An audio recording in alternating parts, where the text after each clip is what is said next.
Hello लोगोफोर नोंथांमोनखौ नैबे आथोन बिगियान भिडिअआवबो बरायबावनाय जाबाय। लोगोफोर नोंथांमोनखौ मोनसे खावलायनाय, नोंथांमोना भिडिअखौ स्किप खालामालासिनो जोबजासिम नायलां, अब्लानियासो पार्टनारखौ गोजोन होनो हागोन। कुइसन नम्बर 1, माबायदि खालामब्ला हौवानि दैया थाबनो गयो? एन्सारा जाबाय लोगोफोर, उन्दु होनानै बिनि सायाव थानानै गोसा गोसा खालामोब्ला लोगोफोर। कुइसन नम्बर 2, माबायदि सुयोब्ला हिन्जावा बांसिन गोजोनो?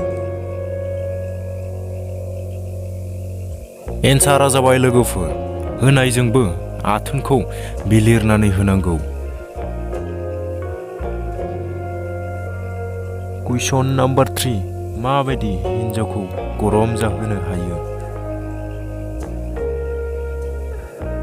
एन्सारा जाबाय लोगोफोर, खुगाखौ जाना होनांगौ एबा लिप किस, बेनिफ्राय गाइखेर बासाखौ हमनानै जानानै होनांगौ लोगोफोर, एबा आथोनखौ जानानै होनांगौ।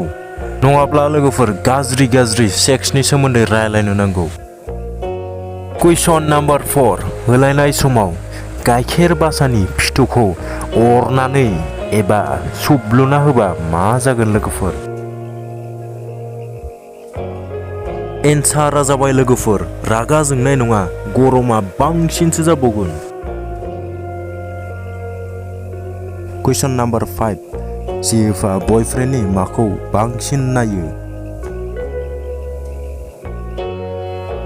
एन्सारा जाबाय लोगोफोर, बयफ्रेन्डनि मोजां आखलखौ। लोगोफोर भिडिअखौ जोबजासिम नायनायनि थाखाय रोजा रोजा साबायखर बावहरनाय थाबाय।